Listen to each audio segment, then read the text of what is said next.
What's going on, YouTube? We got our good friend Lior. He made it in. I'm glad. I thought maybe we got our hairs crossed, but we did not. So he is here. We got OTG in the chat. We got Gerald Draper with a great question. We got Niels want to talk about platinum. So Gerald asked a question. I think you're a perfect guy to ask this question to be honest with you. We go up and find it. He goes, will gold-backed currency in Africa and the halt of exporting gold in the region affect gold economics, to say the least, and if BRICS continues to exclude the almighty dollar as planned? I'm sorry. He basically wants to know what's going to happen to do a gold-back, excuse me, to a gold-backed currency if BRICS continues forward in plans to move, away from the dollar. Okay. The BRICS countries don't have a lot in common with each other, except for some sort of a agenda or interest to weaken the United States. But apart from that, Brazil and Brazil has very little to do with these other economies. China and India have a disputed border. Russia and China have thousands of kilometers of disputed borders and many other disputes. And nobody trusts the biggest player in the BRICS, which is China. Their currency is basically it's pegged to the dollar. So we don't even know how much their currency is really worth. Once they do something that resembles some sort of a free society or free economy, if that will ever happen, then we'll know. But not only are the BRICS never going to have a joint currency, the dream that it will be backed by gold, that's an even more far-fetched dream. And Africa has 54 countries that hate each other and kill each other and do everything else.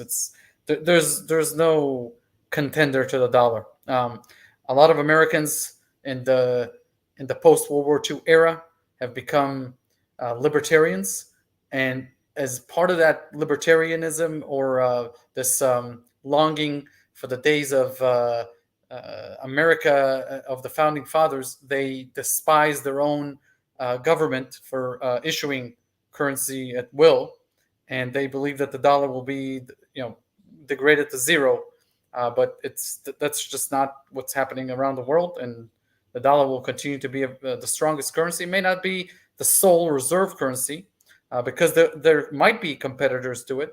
But in general, 60% of all transactions happen in the dollar, and if that number goes to 50, it will still be far more than anything else out there. So I wouldn't worry about Africa or gold-backed currencies or anything that has to do with the dollar. And just to further reiterate that and get more hate comments, just keep in mind that all other countries don't have reserve currency status, and there are people that are doing fine in every country in the world. So even if the United States, for some reason, loses some of the dollar's importance, it doesn't mean the end of the dollar, and certainly doesn't mean the end of America.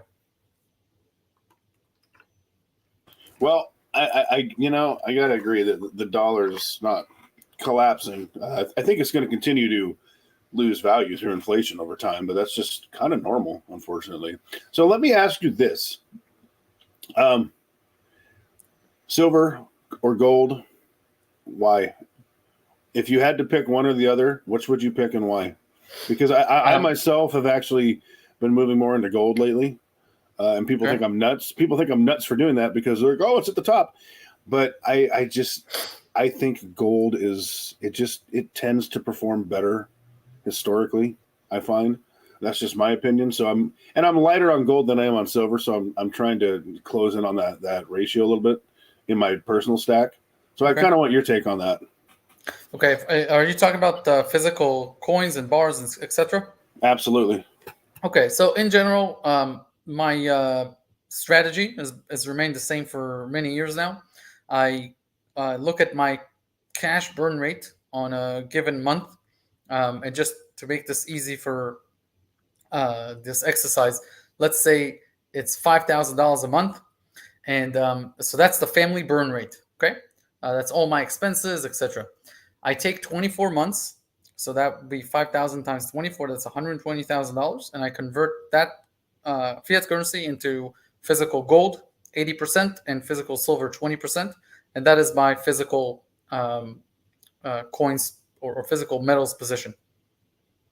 That remains the same. It moves with the lifestyle. So if that moves from 5,000 to 6,000, that means I need to add another $24,000 of coins. Now, where this may differ for some other people is at some point I said, okay, what is higher? 2 years worth of my living expenses in case there's a huge depression, a dry up, a 2008, whatever, or 5% of my net worth, and then I choose either 5% or 24 months, whichever is higher. That is an interesting allocation approach. I like that. What is the purpose of holding precious metals, physical precious metals? What's the purpose? The purpose is to hedge against catastrophe. I've just given you a 2-year scenario where I want to keep my same standard of living, and I have zero sources of income. The worst case scenario, you lose everything, right, and all you have is your physical precious metals. If in 2 years the world can't recover and you can't find employment and whatever else, then I think gold and silver will be the last thing on your mind. So yeah, I think that's enough. I like that approach. That's interesting. And then you have people love talking about this. You also have a position in your portfolio for stocks. I'm guessing. What's up, Homestead, Texas? John Camper. Thanks for coming in, guys. Oh. I happen to be pretty bullish on stocks because that's where I make most of my returns, and I'm able to either keep making returns or convert some of it into physical metals. And I think a lot of people miss the boat by not taking advantage of certain opportunities. That's just my take. Okay. What's the question? My question is you have an allocation for stocks in your portfolio too. I assume. Am I correct? Most of my net worth is tied to the stock market. And why is that?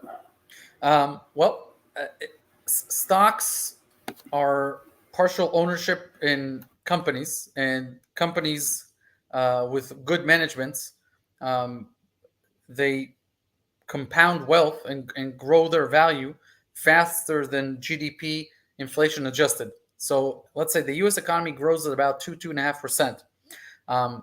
That means that if you just buy a house and have a job, then you'll probably be 2 to 2.5% richer every year on average for the next 20, 30 years. But if you buy shares of the world's greatest companies, then you can imagine that Elon Musk's skills are better than the average GDP plus inflation, right? He's a one-of-a-kind type investor or type entrepreneur and business builder. So if you can own a piece of his mind and his skills, that's historically been the best way to build wealth through thick and thin. So in a 2008 scenario, just to give you an example of why people have not made a lot of money in stocks, and most people, 93% of people, either underperform the index or actually lose money in stocks, it's because they think that if 2008 happens, then Elon Musk is also gone from smart to dumb. The only thing that's happened is something is wrong with sellers and buyers for a small period of time, be it months or be it a year. But the actual person has not changed. So the strategy is to understand that over the long term, if you own a phenomenal business and keep adding to that position anytime that there's a panic out there, you will do very well. So stocks are, yes, they're the bedrock of my net worth. Then it's layered with real estate, debt or loans, fixed income, what we call, and then all these other alternatives that are out there, like precious metals and other smaller allocations. But for the most part, yeah, stocks and real estate. Yeah, I don't have any physical real estates, but I do invest in REITs because of the dividends, and they've actually, the one I started buying has been performing pretty well. I can't complain. And I actually put up a picture in my community tab recently, and I didn't get as much hate as I thought, but I put a picture up of my overall returns. And I'm sorry, but you can't argue with the percentages of getting $10 back for every dollar you invest over time.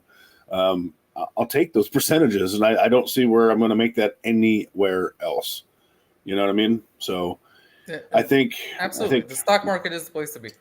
Yep, and everyone was talking about Thursday and Friday. Oh, the market's crashing. Well, I bought more because, in my opinion, the smart money buys assets when they're cheaper, so that way they can have more in their portfolio. But that's just me. I treat stocks like metal. If it goes down and I got some capital, I just buy more. Yeah, there is a difference, but yeah. There's a difference, but I mean, that's my basic mentality. It's like, hey, it's on sale. You know, if commodities are in a bull market, then it makes sense to buy the dips. But commodities are boom and bust industries, and therefore, unlike some companies that grow irrespective of what's happening in the economy, they just take more market share from their competitors and grow more valuable. When you are investing in a commodity, if there's too much of it on the market, then the price goes down. It's a bear market, and then we start the cycle all over again. So there is a difference, but I get what you're saying. If you stick with the kind of the way I do it, then you don't have to worry if it's a bull market or a bear market. You have to worry if you don't have 2 years worth of your living standards and tucked away in precious metals. And for stocks, if you can handle some volatility and understand that on Monday, 99,000 Tesla employees went to work, and on Tuesday they went to work, it doesn't matter what the stock market did. The company was out there doing its thing. Then you will be able to stomach this volatility, own more of America's finest corporations, and you will grow richer. You know, the volatility thing is very true. I learned. So the first stock I ever bought was called Plug Power. Okay, it was a penny stock. I bought it and it's a green energy, a fuel cell stock. I've you heard know of what it is? Okay, so I've heard of it. I bought it at, I don't know, probably $1 a share or less, and I bought about 800 shares, right? And it went up to like $1.50 and then $2, and it was my first stock, so I got excited, right? And like I said, I think about 800 shares, 850, somewhere. It was at least 600, but I think it was more like 800 or a little above. And it went up to like $2, $2.50, and then it started dropping, and it dropped to $1.25. And do you know what I did? I got emotional, not because I couldn't afford the loss, but I got emotional. I sold all my shares. Within 3 months, it was $185 a share. So I learned not to get emotional about stock prices, man, because that was a very costly lesson on potential gains. The real lesson is in this scenario and in all other scenarios is that every 90 days, the CEO of the company and the CFO do a conference call. And you can listen to what they say, and that is actually what's happening with the business. And then they have at least 10 analysts asking them questions. And if you just listen to the quarterly calls, two things will happen to you. If you start today, this is the 7th of August, and for the next 100 days, every day you listen to a conference call from one of the NASDAQ 100 companies. You will finish the entire NASDAQ 100. You will know all of the companies, their business model, what they do. You will also learn that from these 100 CEOs, you like some more than others. Some are more inspiring, some are more dedicated, and whatnot. And you can start to understand more about companies. And then if you take the next 500 days and continue to do that same process with the S&P 500, and there's some overlap there, in 2 years, you'll be a world-class investor. By listening to 600 conference calls, that's 600 hours. You can even listen at time 1.5 to save some time, right? But what you will learn is, first of all, you'll learn what 500 of the biggest CEOs in the world think about the economy at any given point. Which one of them are struggling, which one of them are thriving. But you will what you will ultimately see is that there is no reason to be emotional about businesses, because these are businesses. It's like the most unemotional thing. These are just people going to work, and what I think you will start to see is you will start to see which companies you really love, you really understand, and which management teams are the most competent, and you will start to build a portfolio.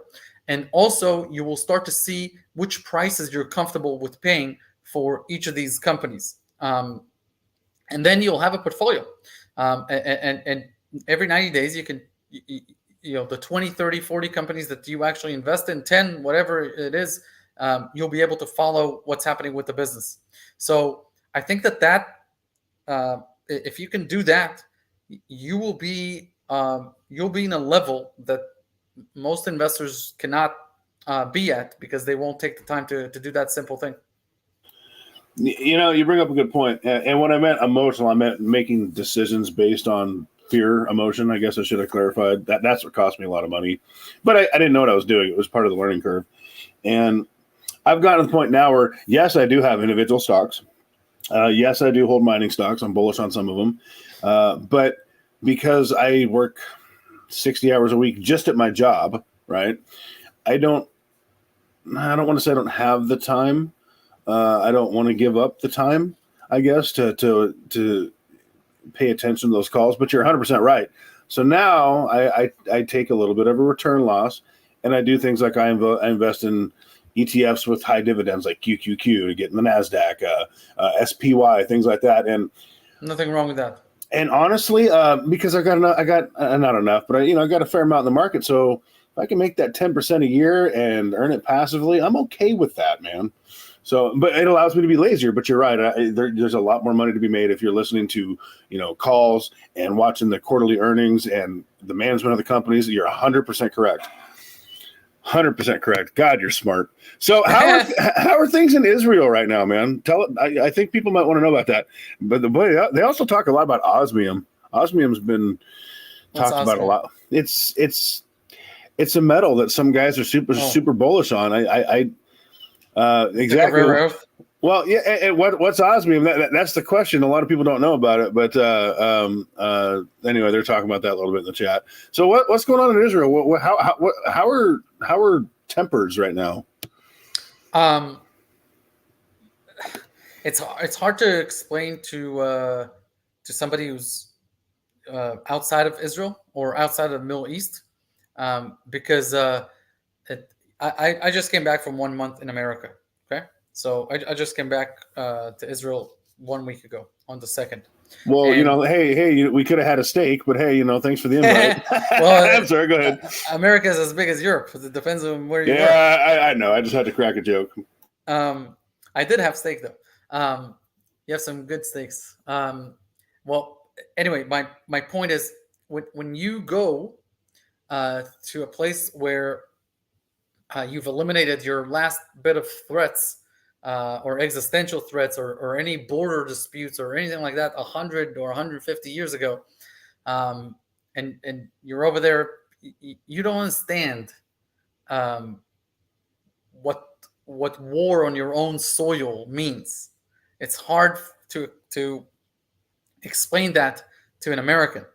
How do you explain to an American that on your border there are enemies? It's extremely difficult to explain to you, because on the north you have the Canadians, and on the south you have the Mexicans. There's no dispute, and there's not even a fair play in terms of the militaries. And then you have two oceans separating you from the rest of the world. You're almost like a giant productive island, and so it's very hard to explain what's going on in Israel. But let me do my best, okay? The dispute between Israel and its neighbors is not a territorial dispute. And once you understand that, we can start to talk about what's going on. In the West, especially in Europe, but also in the Obama circles and in the left circles, because of academic laziness, they separate the world into oppressed and oppressor. And whoever's the strong is the oppressor, whoever's the weak is the oppressed, and therefore the oppressed is almost like the French poor person against the Louis XVI, and in Louis saying, these peasants mean nothing, and the peasants are revolting. This idea of resistance has trickled to almost all walks of life. The millennials think that the boomers are oppressing them. These people think these people are oppressing them, and everyone's a victim or an oppressor. And could not be more correct. Yeah, that idea is it doesn't mean anything. And that's why when we hear it here in Israel, it's almost like, I mean, that's why we don't invite Obama here. He has no clue what's going on. By the way, it's not just us. The Arabs and the Muslims, they don't care for him either. He's just a guy with a book that ended up with a nice smile, and some Americans gave him a vote. But here in the Middle East, there is no territorial dispute. There is a religious war. And when I say religious war, let me clarify. From the 6th century onwards, the Muslim tribes that started in Saudi Arabia started to conquer and went from that little area of Hijaz in modern day Saudi Arabia, but back then it was just part of Arabia, and spread it all the way from Morocco in the west to Indonesia and Bangladesh in the east. It's Muslims have conquered. They're a conquering religion. At some point, the Ottomans, who were the strongest of all the Muslim conquerors, got all the way up to Vienna. And on 9/11, in the 1600s, this is why 9/11 is such an important date for the Muslims. The Austrian, Hungarians, and the Poles defeated the Ottomans, and that is the peak of the strength of the Muslim empires. And they proceeded from that time in the 17th century to wane down in terms of their strength, because at that same time, the British found coal, and they learned about steam and steamboats, and the naval shipping and mercantile and colonialism far outpaced the power of horses and soldiers with machetes, and the Europeans became much stronger than the Ottomans. And for 200 and something years, the Ottomans just faded down and down and down, and Muslims became from the strongest in the world. They were defeated in World War I and became a very weak. And at that time, the only people weaker than the Muslims that were just defeated in the Ottoman Empire and onwards were the Jews. The Jews in Europe were the worst of the refugees. For 2,000 years after the Romans expelled them from Judea, they were in about 60 countries around the world, a very small minority. And in the age of nationalism in Europe, they had no business in Europe, and they were persecuted. They were persecuted to almost extinction in World War II. And those people, the weakest people in the world at the time, started to come back to their native area, well, today's modern day Israel, but that back then it was either under Ottoman rule and that later under British rule. And this was insane for the Muslims because, and not for all Muslims, I don't want to generalize, but for a faction of the Muslims now called the Muslim Brotherhood, this was an insult. This was like, how are we even weaker than these people? And then the first seeds of the Muslim Brotherhood, or what we see today as terrorist groups, started, because to them this was unacceptable. How have we, that have defeated all of these other nations and have conquered and almost ruled the world, how are we now not even able to meet with this minority that was almost extinct in Europe in the last few years? The dispute is about that. The dispute is not about territory. There are 50 Muslim countries. There's one Jewish country. It's not a territorial dispute at all. Now, to us, Israelis, the story that we tell ourselves every morning, our national story, is that for 2,000 years, we didn't have a home, we didn't have a military, and we didn't have anybody to protect us. Now we have all of that, and we have nuclear capabilities. And so we are not moving. We are not going anywhere. There is no other place for us. That is our national story. And when that is your national story, then that's it. If you find any other... You remember when America went to Vietnam? Oh, yeah. Yeah. Why did they fall tent and go back? Why did they what? Why did they fall tent and go back? Why did they go home? Well, it's because the Vietnamese told them that 1,000 years if you want, we're not going anywhere. We will be until the last one. So unless you nuke us twice like the Japanese, we're not going anywhere. So and just like the Israelis, they will fight. I mean, they have defended themselves, and they're gnarly people that way. They're very, very committed to that goal of we're not going anywhere. Okay, so which is good. I mean, now for people. Yes, for us, there is no other choice. So, and what's weird is somehow we became the oppressor. It blows my mind how the common idiot doesn't understand that and believes the rhetoric that they're fed on media. It just blows my mind. It's laziness of thought. My grandfather had a number on his arm. So, anyways, we are a thriving country. We're not going anywhere, and that's point number one. That's for everybody to understand. We're not going anywhere. Now, on the other side, in 1979, there was a revolution in Iran, and that revolution created a religious Islamic nation. So it's very important to understand their supreme leader, Khamenei, is a religious leader. He's above government. Okay? And the Iranian interest, the Iranian supreme interest, is that they will never be threatened on their own soil by a colonizing force. The British first, then the Americans. So that is their main interest. In order to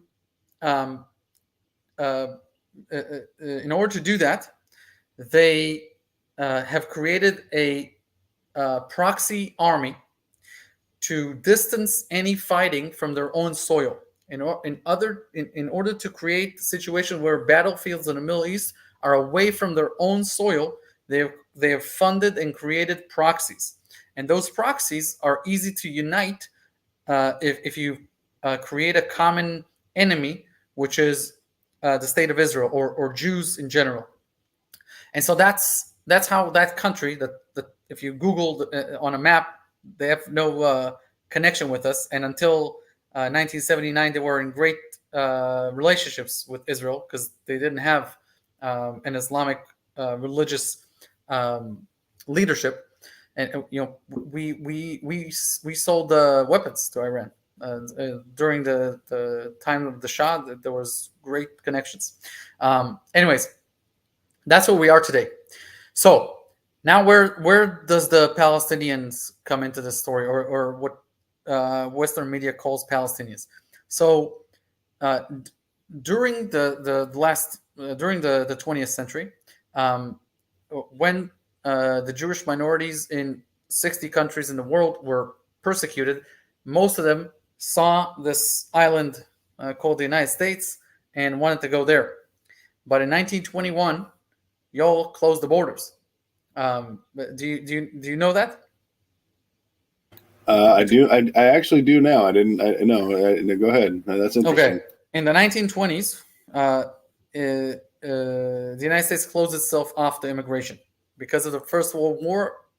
A lot of Europeans wanted to come to America.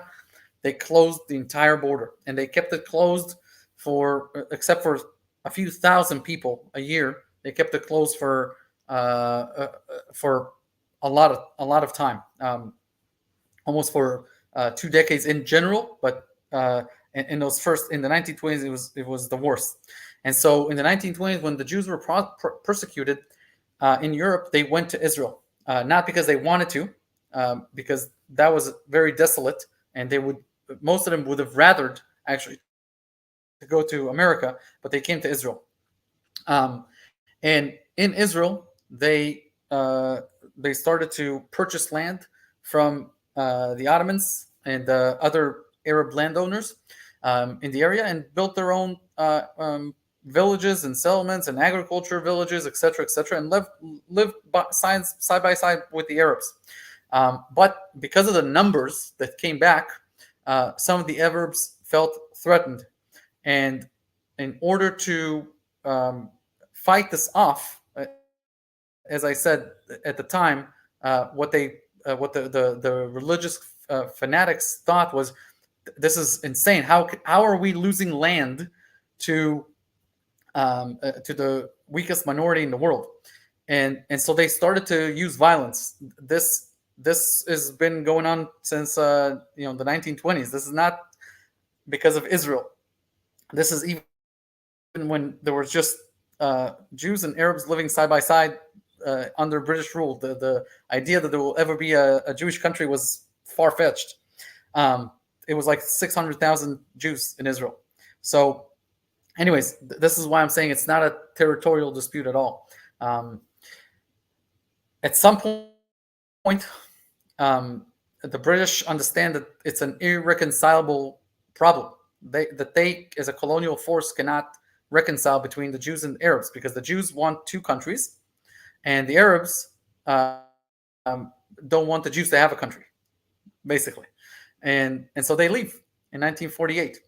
They leave, and the UN casts a vote, and they decide, the two states seems like a good idea. One for the Arabs that live in this land, and one for the Jews that live in this land, and they divide it up in a pretty reasonable manner. But the vote is only honored by the Jews, the Israelis. And so there's a war that starts. Now, the Arabs that live in what the UN designated as the Arab country, notice that they didn't even call it a Palestinian country, because there is no such thing. These are just Arabs. They're Arabs that roamed through the area and just settled in that particular region. But their last names are either Syrian or Turks or from Egypt, etc. There's no such thing as a Palestinian. There's no. They have no common heritage, no songs, no coinage, no culture, no nothing. They're literally just tribes that settled in the areas, even till today. So they don't even marry between tribes and stuff like that. They have disputes between the tribes.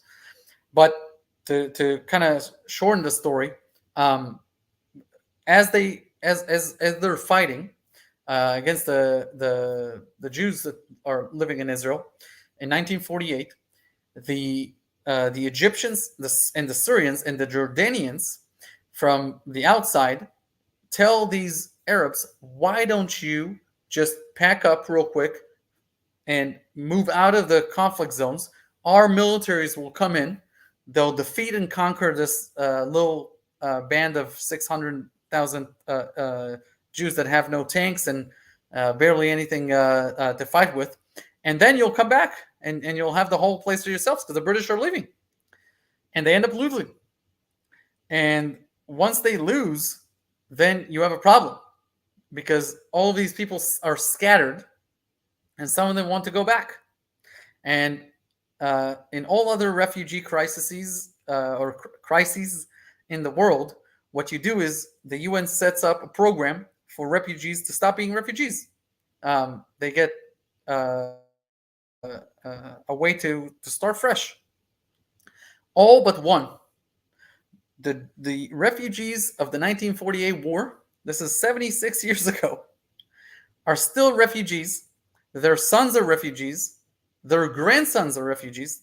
When I say refugees, it means that the UN, the EU, the United States, and Qatar and other countries are paying them an allowance for the refugee status.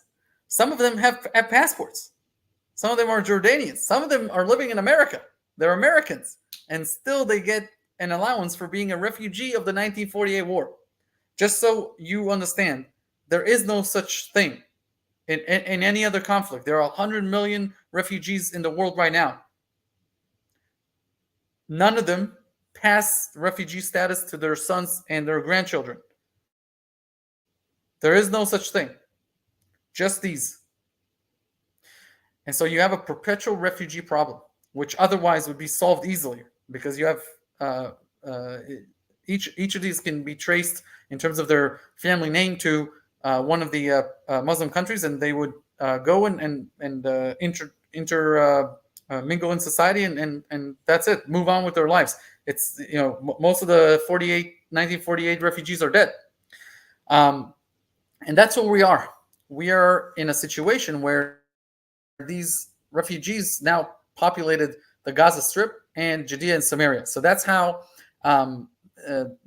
this whole situation became a mess. And we're now basically what we're trying to do from our part. You saw Benjamin Netanyahu speak to Congress. What we're trying to do is take the Abraham Accords, which are a phenomenal Nobel Peace Prize winning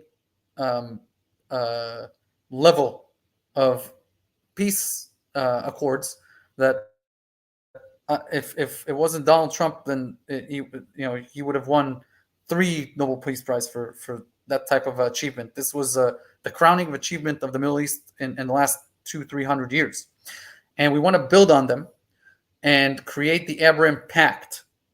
Okay, that will be a pact sort of like NATO.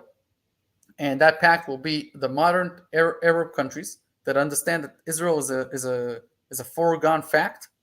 It's a power in the Middle East that you need to work with and be friends with and be allies with, and just deal with. And the other moderate Arab countries like the Emirates, Jordan, and hopefully Egypt can join, and Morocco and other countries against this pact of terrorism funded by Iran for their own interests and aided by these other groups in the Middle East. That's it. That is the clash that you see. And once you understand that we are not going to lose, then the question becomes, what is the price that the other side is willing to pay? What is the price that we're willing to pay? And that is how this conflict will be resolved at some point.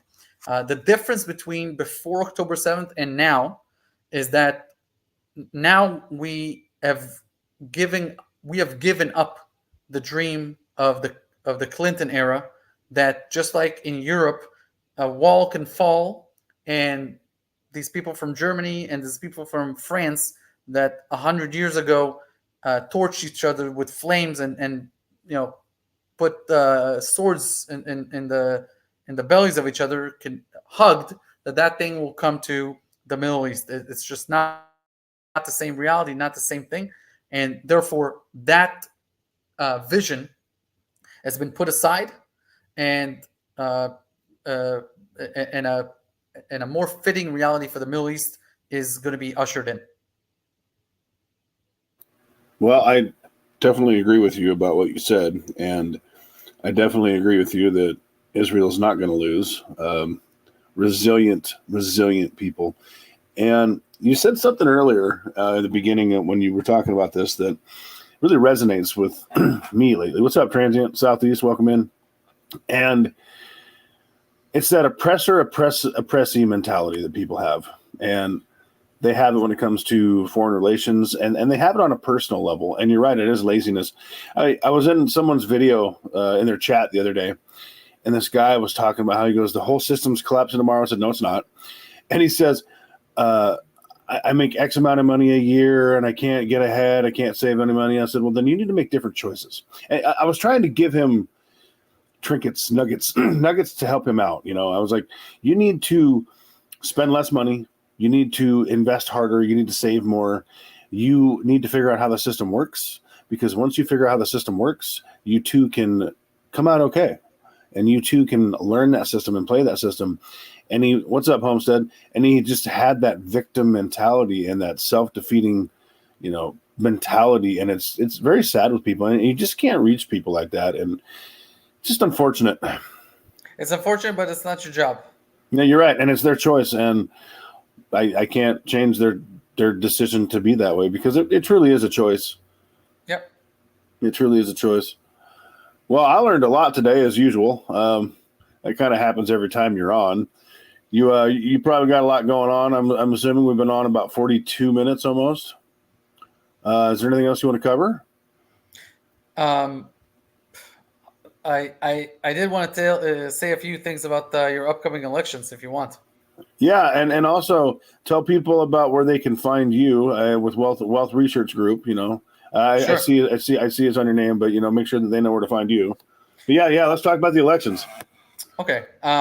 So if you want to be a reader of our newsletter, wealthresearchgroup.com, just sign up on the homepage. It's 3 times a week, Sunday, Tuesday, and Thursday. We publish something like this content, or it could be geopolitical, economic. It could be actually stock market related.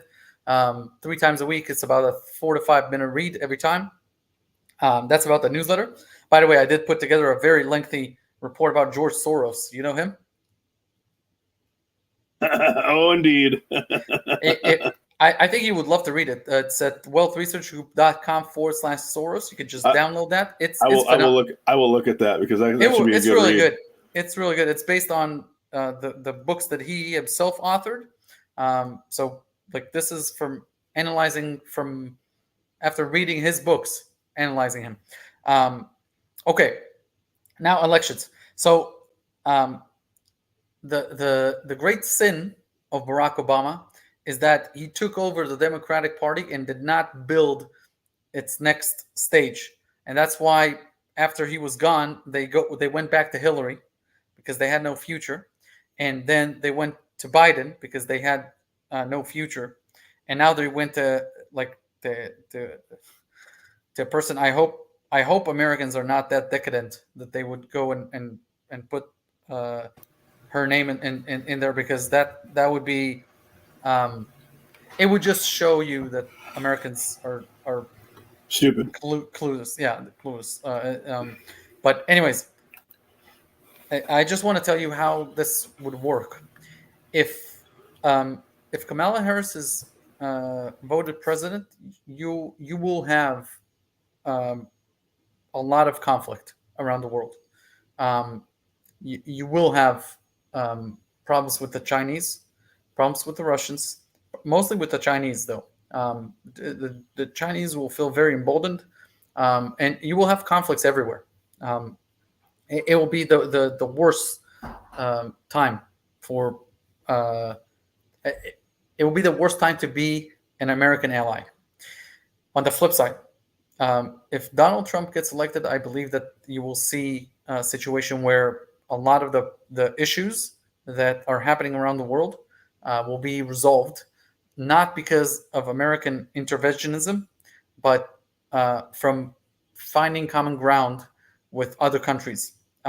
We are in a stage in the world where every country can totally obliterate its enemies, and vice versa. The United States has about 70 nuclear subs roaming the oceans. Nobody knows where they are, and they can, if they choose to, they can literally take out another country. not to mention other weapons that we have, and not we, Israel, we, the world. So the question is, can you find common ground even with countries that are on opposite interests to you? And the answer is yes. There are ways to work together with other countries if you understand them. And that's where I think Trump's superiority comes in. He is very good at that. And a testament to that are the Abraham Accords. There are a lot of other testament to that. But I think that the difference between a Trump-led America and a Harris-led America will be night and day. I hope Americans vote for Trump, and I think that you will see two different realities. We are going towards a very important date in the 21st century with this election. This election will impact every person around the world. So that's what I wanted to say about that. Well, one thing I know is that the rest of the world, as far as leaders of countries, would rather have Trump in charge than Joe Biden, and they would rather have Trump in charge than Kamala Harris. In fact, even the Saudis came out and said, we like the guy you had before. And the typical college student in America, the typical soccer mom not paying attention to what's going on, just the typical person in America, I don't think understands that for foreign relations, Trump is simply the better choice across the globe. Jared Kushner was the most loved American statesman in history, just so you understand how loved Jared Kushner was in the Middle East. As opposed to that, I can tell you Obama and Blinken are two of the most detested Americans to ever come to the Middle East. They are hated and they're not respected by anyone. Even today, Blinken is a joke here.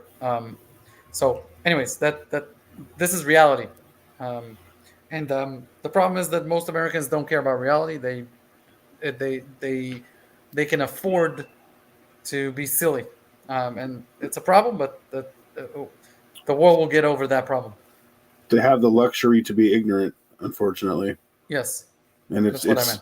Yeah, no, I know, and it's sickening, and it's kind of depressing to be amongst these people all the time, to be honest with you. But what can I do? Just because the world's messed up doesn't mean mine has to be, and I don't have to subscribe to these people. I just have to live amongst them in society, I suppose. Yes. Which is why sometimes I have my groceries delivered, because sometimes I just don't want to leave the house and deal with them. That's true. I'll pay more to do that because I can. That's funny. Well, thank you for being on here, man. Is there anything else you want to touch on? No, that's it. All right. Lior, is always a pleasure and a wealth of knowledge, and I appreciate you coming on. We should do this again. I'm sure we will at some point. Let's do it after the elections. Let's see what happens. I love it. Sounds great. God, that's coming up, man. It's already August 7th. Wow. Where does the time go? 3 months, exactly. As you get older, time just goes faster and faster. It's kind of scary. All right, guys. Nothing in here is financial advice. That's that disclaimer is in the description, but you're smart to listen to people who are smart. That's all I got to say. We're out of here. Keep stacking. Thanks, guys. Bye-bye.